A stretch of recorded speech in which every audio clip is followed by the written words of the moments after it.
దేవుని నామానికి మహిమ కలుగును గాక. ఈరోజు మంచి శుక్రవారం, యేసుప్రభు వారిని సిలువ వేసిన రోజు కాబట్టి ఈరోజు మంచి శుక్రవారంలో మనం ఈ కూడికను జరిగించుకుంటున్నాం. మరి దేవుని కృపను బట్టి యేసుప్రభు వారు సిలువ వేయబడిన తర్వాత సిలువలో 7 మాటలు మాట్లాడారు. దానిలో 3వ మాట యోహాను రాసిన పత్రిక 19వ అధ్యాయం 26వ వచనం. యేసు తన తల్లియు తాను ప్రేమించిన శిష్యుడును దగ్గర నిలుచుండుట చూచి, అమ్మా, ఇదిగో నీ కుమారుడు అని తన తల్లితో చెప్పాను. తరువాత శిష్యుని చూచి, ఇదిగో నీ తల్లి అని చెప్పాను. ఆ గడియ నుండి ఆ శిష్యుడు ఆమెను తన ఇంట చేర్చుకొనెను. దేవుని నామానికి మహిమ కలుగును గాక. మరి దేవుని కృపను బట్టి ఈ సంవత్సరంలో దేవుడు మరలా వాక్యాన్ని పంచుకోవడానికి అవకాశం ఇచ్చారు. యేసు ప్రభు వారు 33.5 సంవత్సరాలు ఈ లోకంలో జీవించారు. జీవించిన తరువాత 3.5 సంవత్సరాలు ఆయన సువార్తను బహిరంగంగా ప్రకటించారు. దేవుని కృపను బట్టి మరి సువార్తను ప్రకటించిన తర్వాత ఆయన్ని సిలువకు అప్పగించారు. సిలువకు అప్పగించిన తరువాత, సిలువ వేయబడిన తరువాత వారు మరి ఈ లోకమును గురించి ఆలోచన చేసి మన విషయమే ఆయన 7 మాటలు మాట్లాడారు. దేవుని కృపను బట్టి 3వ మాటలో ఆయన ప్రేమను, బాధ్యతను, బంధాన్ని తెలియజేసి ఉన్నారు. మరి ఆయన కన్నా మరియా అక్కడ సిలువ వేసేటప్పుడు అక్కడే ఉంది. మరి తల్లి కదా, ఒకవేళ ఆ కుమారుడు చనిపోవడం చూస్తుండడం చూసి ఆ తల్లి గుండె బద్దలైపోయి ఉంటుంది. నాకు తెలిసి మన బిడ్డల విషయంలోనే కొంత బలహీనత వస్తేనే బిడ్డల విషయంలో మనం ఎంతో అల్లాడిపోతాం. మరి అలాంటి పరిస్థితిలో తన కళ్ళెదురుగా కుమారుని సిలువ వేస్తున్నప్పుడు, కొరడాలతో కొడుతున్నప్పుడు, తల మీద ముళ్ళ కిరీటం పెట్టినప్పుడు, చేతిలో మేకులను దిగగొట్టినప్పుడు, కాళ్ళకి మేకులు కొడుతున్నప్పుడు ఆ తల్లి గుండె ఎంత అల్లాడిపోయి ఉంటుందో మనం అందరికీ తెలుసు. ఎందుకంటే మనం కూడా తల్లిగా ఉన్నాం. 9 నెలలు గర్భంలో బిడ్డను మనం మోసి కనేటప్పుడు పడుతున్న బాధ మనకు తెలుసు. పెద్దవారైన తర్వాత బిడ్డల విషయంలో వస్తున్న నిందల్ని, అవమానాలను ఎదుర్కొన్నప్పుడు అప్పుడు పడుతున్న బాధ మనకు తెలుసు. మరి తల్లి మరియా యేసు ప్రభు వారి విషయంలో గర్భం ధరించిన తరువాత తాను పడిన శ్రమలు, నిందలు యేసు ప్రభు వారు ఎరిగి ఉన్నారు. కనుక యేసు ప్రభు వారు తల్లి పట్ల ప్రేమను మర్చిపోలేదు, బంధాన్ని మర్చిపోలేదు, బాధ్యతను మర్చిపోలేదు. మరి అందుని బట్టి ఆ సమయంలో తల్లిని చూస్తే యేసు ప్రభు వారు మాట్లాడుతున్నారు, అమ్మా, ఇదిగో నీ కుమారుడు అని. యేసు ప్రభు వారి శిష్యుల్లో యోహాను ఎంతో ప్రేమించారు. మరి యోహాను ఆయన రొమ్ము తట్టును ఆనుకొని ఉన్నాడు. మరి యోహాను తన తల్లికి కుమారుడిగా ఉంటే మంచిదని ఆలోచన చేస్తారేమో. మరి ఆ సమయంలో యేసు ప్రభు వారు యోహాన్ని ఆ తల్లిని అప్పగించి ఉన్నారు. ఆ తల్లిని చూస్తూ, అమ్మా, ఇదిగో నీ కుమారుడని యోహానికి తల్లిని అప్పగించడం జరిగింది. దయచేసి నేను రెఫరెన్స్ చెప్తాను, రాసుకుంటే రాసుకోండి, లేకపోతే వినండి, సమయం తక్కువగా ఉంది. సామెతల గ్రంథం 23వ అధ్యాయం 22వ వచనం. నీ తల్లి మదిమయందు ఆమెని నిర్లక్ష్యం చేయకము. మన తల్లిదండ్రులు వృద్ధాప్యంలో ఉన్నప్పుడు వారిని విడిచిపెట్టడానికి లేదు. ఎందుకంటే తల్లి మనల్ని జన్మిస్తుంది, ఒక బాధ్యతగా పెంచుతుంది, ఒక అధికారంలోనికి మనల్ని తీసుకువస్తుంది. మరి ఆ రీతిగా తల్లి వృద్ధాప్యంలో వచ్చినప్పుడు ఆ బంధాన్ని మనం మర్చిపోకూడదు, బాధ్యతను కూడా మనం మర్చిపోకూడదు. సామెతల గ్రంథం 23వ అధ్యాయం 22వ వచనం. నిజమైన స్నేహితుడు విడువక ప్రేమించును. ఈ లోకంలో నిజమైన స్నేహితుడు ఉన్నాడంటే అది కేవలం యేసు ప్రభు వారు మాత్రమే. ఆయనే మనల్ని శాశ్వతంగా ప్రేమించే దేవుడై ఉన్నాడు. కాబట్టి ఆయన మాత్రమే మనకు నిజమైన స్నేహితుడు. 1 తిమోతికి రాసిన గ్రంథం 5వ అధ్యాయం 8వ వచనం. ఎవడైనాను స్వకీయులను విశేషంగా తన ఇంటి వారిని సంరక్షింపకపోయిన ఎడల వాడు విశ్వాస త్యాగం చేసిన వాడై అవిశ్వాసి కన్నా చెడ్డవాడై ఉండును. మనము మన ఇంటి వారి విషయంలోనే న్యాయం జరిగించకపోతే మన విశ్వాసం ఎంత ఉన్నా అది వ్యర్థమని అర్థం. ఎందుకంటే అవిశ్వాసికి విశ్వాసికి పాలుండకూడదు. మరి ఆ రీతిగా మన విశ్వాసం కలిగిన వారమైతే ఎదుటి వారి పట్ల ప్రేమ, దయ, జాలి కలిగి ఉంటాం. అదే రీతిగా ఇంటి వారి పట్ల కూడా అదే రీతిగా కలిగి ఉండాలని ఈ వాక్యాన్ని మనం అర్థం చేసుకోవచ్చు. యోహాను రాసిన పత్రిక 13వ అధ్యాయం, యోహాను సువార్త 13వ అధ్యాయం 23వ వచనం. ఆయన శిష్యులలో ప్రేమించిన ఒకడు యేసు రొమ్మున ఆనుకొని ఉండెను. యేసు రొమ్మున ఆనుకొని ఉన్నవాడు యోహాను మాత్రమే. ఆయన దేవుడు ప్రేమించాడు. అదే రీతిగా లూకాసు వార్త 2వ అధ్యాయం 35వ వచనంలో సుమియోను మరియాతో మాట్లాడుతున్నాడు, నీ హృదయంలో నుండి ఖడ్గము దూసుకొని వెళ్తుందని. అంటే యేసు ప్రభు వారు సిలువ వేయబడక మునిపే మరి సుమియోను మరియాతో మాట్లాడాడు, హృదయంలోంచి ఖడ్గం దూసుకొని వెళ్తుందని. ఒకవేళ ఈ ఆలోచన బట్టి యేసు ప్రభు వారు తన తల్లి హృదయం ఎంత ఆవేదన పడుతుందో ఎరిగి మరి తన తల్లిని ఒంటరిగా విడిచిపెట్టడం ఇష్టం లేక ఒకవేళ యోహాన్ని అప్పగించాడేమో. నాకు చాలా బాధ అనిపించింది రెఫరెన్స్ రాస్తున్నప్పుడు.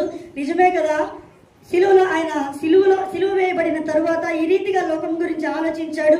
లోకమును ఆయన ఎంతో ప్రేమించాడు, అంటే మనల్ని ప్రేమించాడు, మన విషయమే ఆయన ఎంతో ఆలోచన కలిగి ఉన్నాడని నాకు చాలా బాధ అనిపించింది. ఈ రీతిగా ఆలోచించే వారు ఎవరున్నారు? సజీవమైన దేవుడు మనం ఒక్కడే కదా అనిపించింది నాకు. దేవుని కృపను బట్టి ఈ రీతిగా మరి దేవుడు నిలబెట్టుకున్నాడు. పరమగీతాలు 8:6 ప్రేమ మరణమంత బలమైంది, మరణాన్ని జయించింది మన దేవుడు మాత్రమే. అది ప్రేమ చేత మరణాన్ని జయించాడు. అందుని బట్టి దేవుని కృతజ్ఞతాస్తుతులు చెల్లిస్తున్నాను. యెషయా గ్రంథం 49:15 తల్లి అయినా మరిచిను గాని నేను నిన్ను మరువను, నా అరచేతుల్లో నిన్ను చెక్కుకొని నానని దేవుడు మాట్లాడుతున్నాడు. ఒక్కొక్కసారి మన తల్లి కూడా మనం మర్చిపోతుంది, కానీ దేవుడు మనం మర్చిపోలేదు. ఇర్మియా గ్రంథం 2:32 దేవుడు మాట్లాడుతున్నారు, జనులు లెక్కలేనని దినములు నన్ను మరిచి ఉన్నారు, కానీ దేవుడు మనల్ని మర్చిపోలేదు. దేవుని కృపను బట్టి మేలు చేస్తే దేవుడు, మేలు చేయకపోతే దేవుడు లేడని జీవించే వాళ్ళు ఎంతో మంది. కానీ దేవుని కృపను బట్టి మనం మర్చిపోయినా దేవుడు మనం మరవటం లేదు, విడిచిపెట్టడం లేదు. సదాకాలం ఆయన మనతో తోడుగా ఉన్నానని దేవుడు మాట్లాడుతున్నాడు. మరి అదే రీతిగా నిర్గమకాండం 20:12 నీవు దీర్ఘాయుష్మంతుడగునట్లు నీ తండ్రిని నీ తల్లిని సన్మానింపుము, నీకు మేలు కలిగినట్లు నీ తల్లిని నీ తండ్రిని సన్మానింపుము.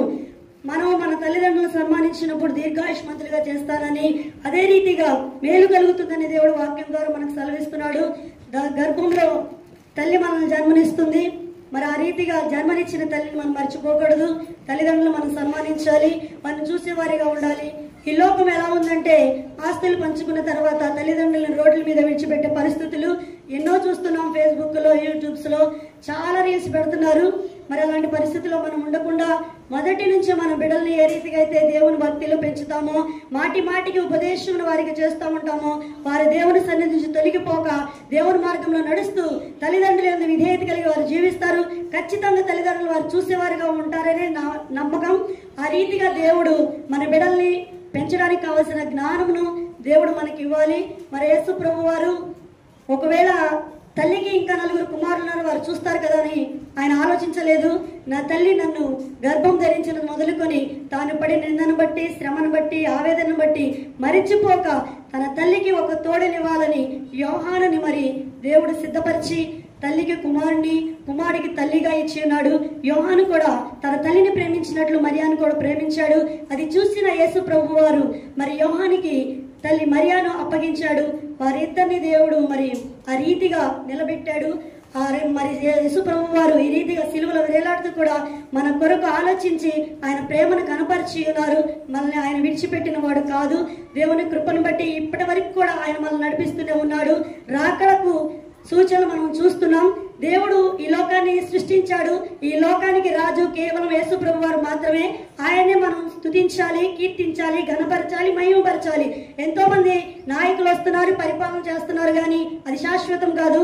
దేవుడు రాజ్యాన్ని సిద్ధపరిచినాడు. ఆ రాజ్యానికి దేవుడు ఒక్కడే రాజు. ఆయన ఏర్పరిచాడు కాబట్టి ఆయనే మనం స్తుతించేవారిగా ఉండాలి. తల్లి గర్భంలో రూపించబడినది మొదలుకొని చివరి వరకు కూడా, అంటే ప్రాణం పోయేంత వరకు కూడా కేవలం దేవుని స్తుతించేవారిగా ఉండాలి. ఆయన ప్రేమను కనపరిచేవారిగా ఉండాలి. ఆయన ప్రేమను పొందుకొని ఆయనకి సమీపంగా జీవించేవారిగా మనం ఉండాలి. కానీ ఆయన అవమానపరిచేవారిగాను, ఆయన అవహేళన చేసేవారిగాను, అన్యుల మధ్యలో ఆయన నామాన్ని దూషించేవారిగా మనం ఉండకూడదు. దేవుని కృపను బట్టి మరి ఆయన ప్రేమను పొందుకునే వారముగాను, సాత్వికమును, దీన మనసును కలిగిన వారముగాను మనం జీవించాలి. ఒక విశ్వాసి శాంత కలిగి దీర్ఘశాంతంతో ఉన్నప్పుడే ఆయన విశ్వాసమును బట్టి ఆయన ప్రేమను మనం కనపరచగలము. మరి ఆ రీతిగా దేవుడు మనం నడిపించాలి. మరి ఈ సమయంలో ఈ రీతిగా ఈ మాటలు పంచుకోవడానికి దేవుడిచ్చిన కృప కొరకై దేవునికి వందనాలు తెలియజేస్తున్నాను. మరి గత 2 రోజుల క్రితం ఒక ప్రేమికుడు కొడుకు 3 పిల్లలను చంపేసింది తల్లి. ఈ రోజుల్లో పరిస్థితులు ఆ రీతిగా ఉన్నాయి. కడుపున కన్న బిడ్డల్ని చంపుకోవడం ఎంత దారుణం అంటే ఆ తల్లికి ఉరిశిక్ష వేసింది. మరి అలాంటి పరిస్థితులు ఎవ్వరూ ఉండకూడదు. దేవుని కృపను బట్టి దేవుడు పిల్లలు మనకిచ్చిన బహుమానములు కాబట్టి వారిని మనం చాలా జాగ్రత్తగా ఆయన నామానికి మహిమకరంగా పెంచాలి. కానీ మరి ఆయన నామాన్ని అవమానపరిచే వారికి మన బిడ్డలు మనం పెంచకూడదు. దేవుని కృపను బట్టి ఆయన సన్నిధిలో నాటేపడే వారిగా మన బిడ్డలు ఉండాలి. ఆ రీతిగా మనం మన బిడ్డలు పెంచులాగున మరి దేవుని కృపను బట్టి యేసు ప్రభు వారు సిలువ వేయబడుతూ కూడా తల మీద ముళ్ళ కిరీటంతో, చేతుల్లో మేకులు, కాళ్ళల్లో మేకులతో, శరీరం అంతా గాయాలతో ఉన్నప్పటికీ కూడా మన గురించి ఆలోచించిన దేవుడు ఆయన ప్రేమను కనపరిచిన దేవుడు, మన కొరకు ప్రాణం అర్పించిన దేవుడు. ఆయనలో ఏ పాపము లేదు. పరిశుద్ధతను బట్టి ఆయన పరిశుద్ధతగా ఉన్నాడు. అదే రీతిగా మన పాపములు మోసుకొని పోయే దేవుని గొర్రె పిల్లగా మన పాపముల నిమిత్తమై శిలువలో బలియాగమై ఉన్నాడు. అందును బట్టి దేవుని కృతజ్ఞతాస్తుతులు చెల్లిస్తూ ఆయన అర్పించిన ప్రాణములను బట్టి, జీవితాంతం ఆయన ఇచ్చిన రక్షణను బట్టి, రక్షణ కాపాడుకుంటూ అనేక మంది ఆయన సన్నిధికి నడిపిస్తూ ఈ రీతిగా దేవుడు నడిపించి బలపరచునుగాక. ఎలా తీర్చగల